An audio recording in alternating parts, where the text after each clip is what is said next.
Greetings everyone, and Great here of another H-Powers 4 replay. Spawn in the bottom left side as the green ultimates for LaSh, and it's going straight from military academy. Spawn on the right side as the magenta Mongols with Statte. And there's the first military school, picks up a big volley of stone. And military school will start producing those free units. Keeping those spearmen on defense could be very helpful, because in case this opponent does decide to be aggressive, we do have a barracks support right here. Excuse me, so you may be eyeing for some spearman rush. Let's get the cavalry deployed over there. Looks like he did not collect up any of that venison there. There's a times 2 spearmen. And I got the twin Minares now being plotted on field as well. Ottomans, of course, have access to a lot of free units. Sapas are nice, but the Mongols and Feudal Age will have access to Keshiks, which they can be countered by spearmen, and he is going to get a nice little supply of spearmen for advancing next age. Only has gone for this pair of spearmen so far.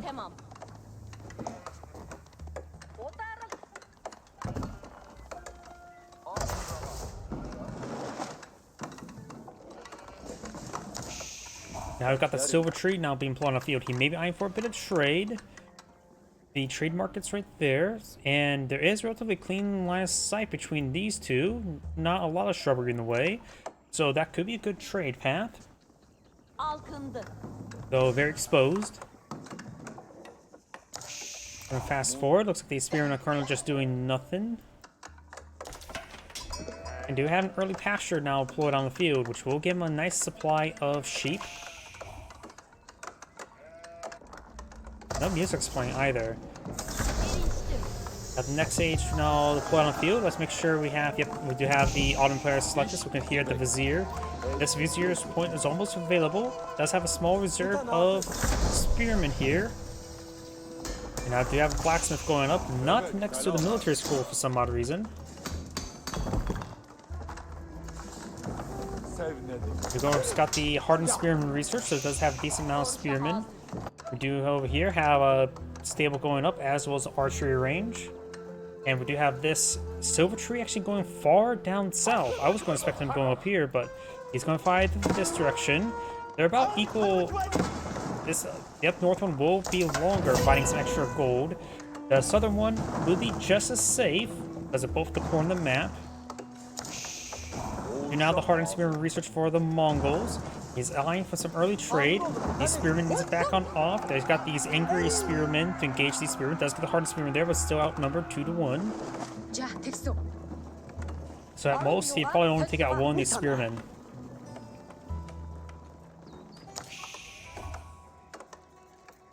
We do have now some Magadai being deployed on the field. Magadai, in my opinion, are incredibly not useful.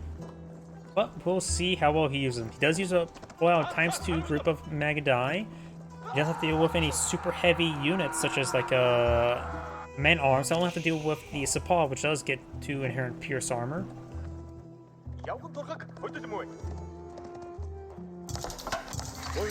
We got the Metra here. Does have the attack speed bonus as well. The Magadai will be useful to help engage this force.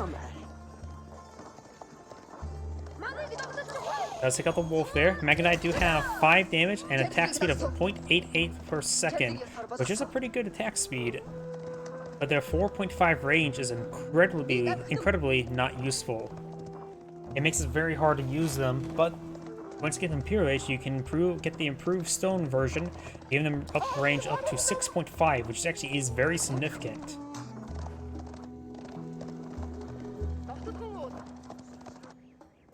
Also, while advancing forward, and these spearmen do go ahead and go back in, find a couple stabs. I'm going to start torching down this mining camp once again. Let's find an exotic doggo. And now I've got trade going on.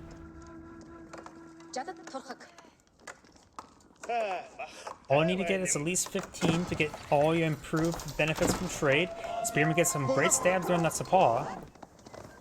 Now Green's going to advance forward with this army.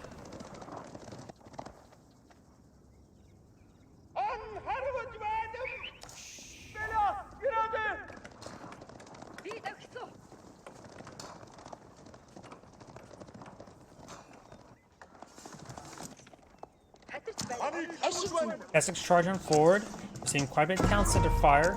It's been fully garrisoned as well, so the Keshiks receive quite a bit of damage. There's a couple archers now put on the field. Let's get some great damage there onto those villagers. Does take out 2 of them.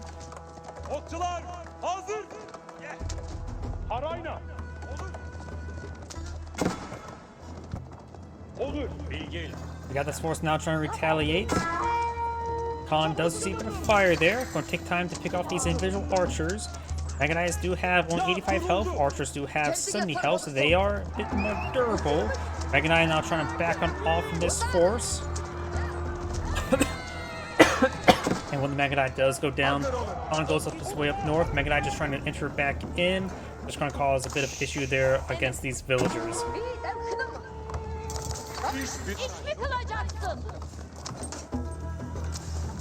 And the Townsend, nope, does go down to a Sapal shot. That is going to go down to a Townsend shot. The Khan has gone down as well. Magenta's now pulling out some archers. It does take these spearmen that are still alive and go ahead and stab some exotic doggos. We got a scout here with a good group of archers, handful of spearmen, and 1 Keshik. Actually, more Keshiks here.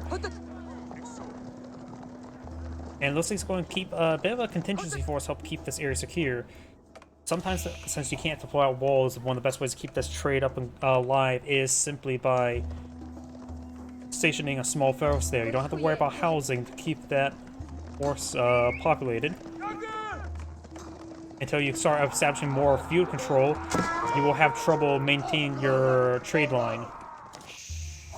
That's one reason why I say offense is something that fits defense. If your opponent's not attacking, they're not harassing your trade network. Right now, he does need to get out more spearmen. He's a little bit low on spearmen. Let's get some arrows there onto these Sapas. He could deploy out some Keshiks to help deal with those Sapas. And to give a comparison, Sapas do have 155 health, Keshiks only have 145, but do have 3-3 armor. Sapas only have the 0-2 armor. Soon to be 0-3 armor. Keshiks charge on forward, trying to deal with these villagers. Does get a great charge attack there, lining up all the shots. Getting some great damage on these forces. It does get a good kill there, but when the Keshiks do go down, good pick there. And right now, Magenta does have 51 workers. He does have a good number of trade caravans out on the field. 12. Once he reaches 15, then he will get a little bit extra gold. If I remember correctly, at 5, you get plus like 10% food. At 10, you get plus 10% wood. And then at 15, you get additional plus 10% gold.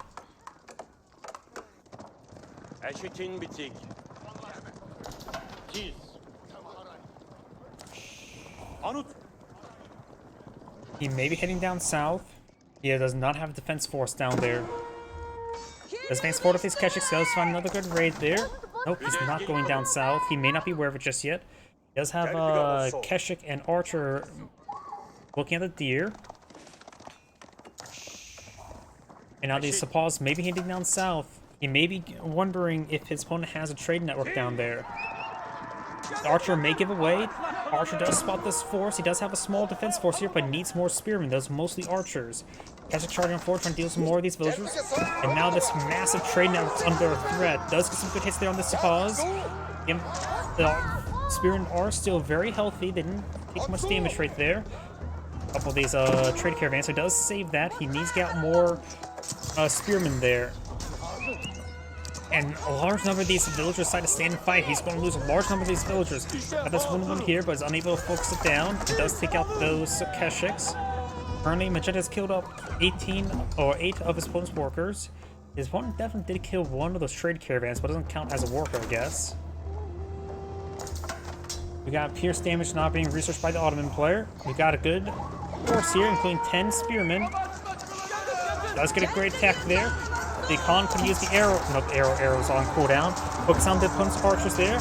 The engagement there. The spearman getting some great work done. He's focused on the opponent's archers in order to save his spearman to deal with this pause. So his spearman is getting overran. He does not use fortitude there.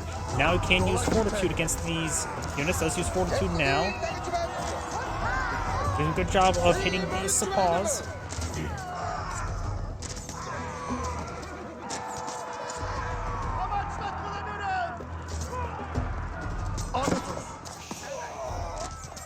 Does get some good kills there.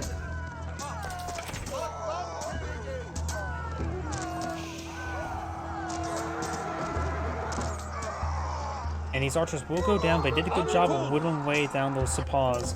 Now got the spearmen hitting these trade caravans. And he starts collecting all these trade caravans, just passing them up here, just out of the way.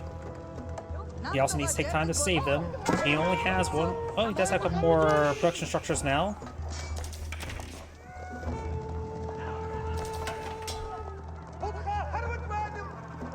So these trade caravans are being brought forward towards his force. He will spot this one. That one's quite wounded. This trade caravan will also go down. He does have a villager next to his relic. And the silver tree has packed on up and making his getaway. He has a good number of archers here. His opponent has a good number of spearmen, however.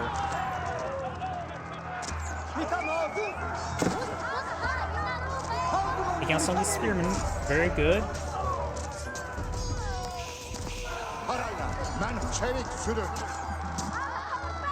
And his forces start backing on off. Does get another spearman there. Keshik slowly being whittled down. He does take out all the spearmen, so now his Keshiks can be reinforce his area. Got some exotic doggo bites. And the silver tree has been redeployed right there. He can retask whatever traders he has right there just to get some sort of trade going to get some re-established. Spearman advancing forward. Does get a good volley there. Takes out another Sapa. And right now he's lost a lot of traders. His opponent killed off a good number of them. The villager count, worker count is quite minimal.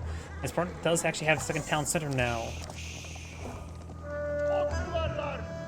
I'm not sure how many traders he has left. Active trader. Oh, but he does get a trade caravan over here. Not a great trade path, but a trade path. He should stop building traders until he gets another line reestablished. He could go to the far corner up here. You have another overlord on the field and does get a stable next to it. It looks like I'm going to invest some stone into perhaps into Keshiks. He does have 400 stone at the moment. Got a pair of battery rams trying to be employed on out. He is lacking spearmen, so more Keshiks would be very useful. Horsemen wouldn't hurt as well.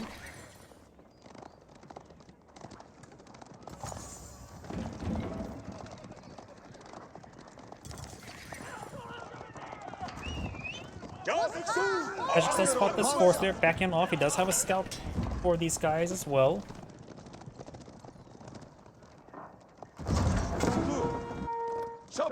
He does find this villager there. We'll be able to pick him off as well. More spearmen are going to probably be in order. Takes out that villager there. Very nice.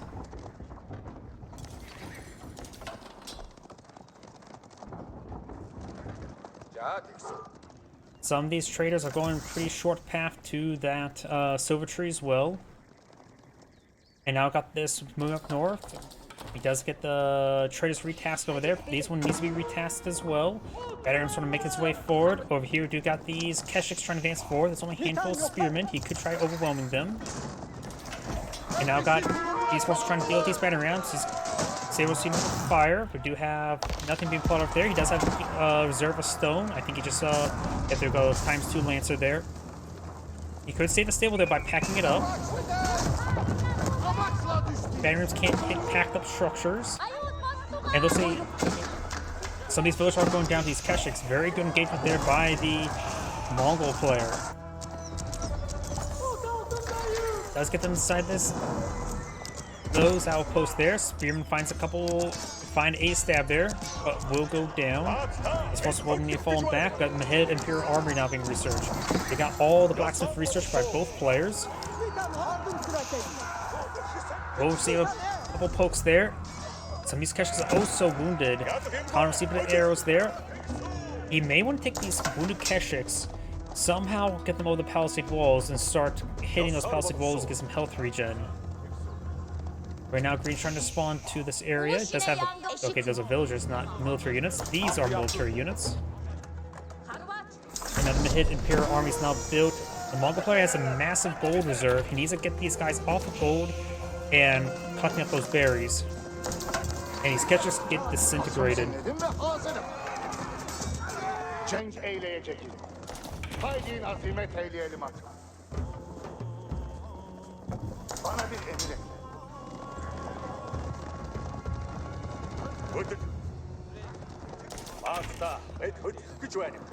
Ateşe cevvalim. Not sure why those archers are queued up like this, but they can't go down to a bunch of angry spearmen and archers. Horsemen and Keshiks advancing forward. They're going way too far forward. They're getting way too far separated. This is a big mistake there. Oof. Losing some of these valuable Keshiks. Kurultai not being built out. Kurultai will be an excellent defensive replacement. I have a feeling he's going to be on defense relatively soon. We do have a slight civilian worker count in favor of the Mongol player. There's his trade caravans going. There's 10 of them right there. The Silver Tree has been retasked over there, so he has 2 lines of trade. He has 20 traders. You might want to cool it off. He needs those resources for other structures. Let's get the Kurultai up and going. That'd be an excellent defense structure. I call it defense. I find it more useful on defense than offense, honestly. 20% damage is excellent on defense, as well as offense. It's good for a siege encampment as well. Able to buff up your attraction trebuchets and mangonels by 20% damage, as well as getting health regen. Now got the improved whistling arrow, very nice, as well as the veteran Keshik research. He's trying to get that research up and going, including the veteran archer. He desperately does need this up. Got veteran Sapas here and veteran archers. Kurultai needs to redeploy immediately. He needs to stall off those research as well. He may back on off, but Kurultai does have good help to play around with. His researchers start coming on in. Over here, do have the Keshiks find another opportunity on these villagers. Very nice. Sapal's advancing forward. Does get some spear braces there. And pierce damage now research swells, and got the veteran archer research, giving stuff a bit more punch. This one has the same. Sapal's advancing forward with a plus 20% damage by the Kurultai. This will provide him a great defensive point there. Gotta make sure he still doesn't get too far with the Kurultai, but right now Sapal's getting some great damage there. I think I hear a battering ram somewhere. Yes, we do. Does use the arrow there, improving the reload rate of these veteran archers for 12 seconds, since he has improved whistling arrow. And does finally wear off right there. That's the difference. That's a big difference between 12 seconds and 5 seconds. But they still get overran. The defense arrow would have been a little bit better, but they Sapals starting to disintegrate. Got some crossbows here. You don't want to use crossbows against Sapals. Got more Keshiks rolling through. Does have only 1 lancer and gain some man at arms. Trying to build another town center. These villagers trying to build. They can't do anything else really. Town center arrows are currently firing the best they can. At 8 damage per arrow, they can do some great damage, but there's just so much there. He's going to lose a significant amount of these villagers, and now the trade caravan's going to be walking on by. This will alert his opponent. Oh, he already knows about them. He's down to 53 population. He lost all those villagers there. He's not in a good position. He has no military production at the moment. That's why a wave of Keshiks that can help deal with his force. He needs to invest a stone into ×2 Keshiks, but he has no food at the moment, which also means he has no villagers. He does have a couple villagers queued up.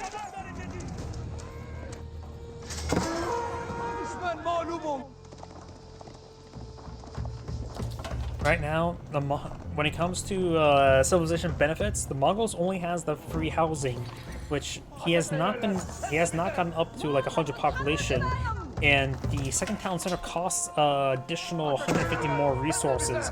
So you do pay extra as Mongol for your drop-off zones and your town centers, and that's why the Silver Tree is more or less mandatory for the Mongols. And while the Ottomans have free unit production, the Kurultai did provide some good benefits there, but the soon-to-be free siege units and the free units from military academies, it's just simply much better than what the Mongols' bonuses are. He has currently only 1 economic tech research. His opponent has 2, both not a food barrel, but most of the improved research is expensive, costs a lot of stone. The first level is relatively cheap, of course, but the second, third level, you're talking, and at least the second level, since we're in Cast Wage, you're talking about 1,000 stone. As you take a look at here, the level 2 production is 250, so it is going to be 350 stone for the level 2 upgrade of stone. And in order to get that for each one, you're talking about 1,500. You can skip out the gold collection if you go for heavy trade, but still, that you can see here the trade has been easily harassed since you can't build any walls to defend it. Mongols, they're one of the weakest factions in my opinion. They don't get many benefits. The Keshik is the only benefit, and the housing, of course. The housing is diminishing returns and not really that impactful compared to most other civilization benefits. Sure, you can build out stone with units, but you're talking about 100% cost in a stone for one unit. It's really nothing. And use that same stone to prevent you getting your important economic upgrades. Got these forces now getting hit, and now these villagers won't get overran. I think the Mongols lost. He hasn't been able to rebuild his units. Magano does go down the spring golds, very nice. Does get the curl tie rebuilt, gives some much needed health regen. We've got man arms here. Man arms are very durable, like Keshiks, but there's just too many supporting archers here, and I got the crossbows here as well.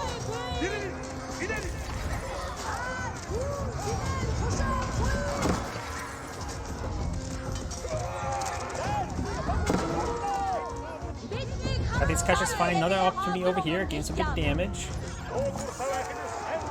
Archers gain some good damage as well, thanks to the curl ties. This is what I mean by the curl ties, an excellent defense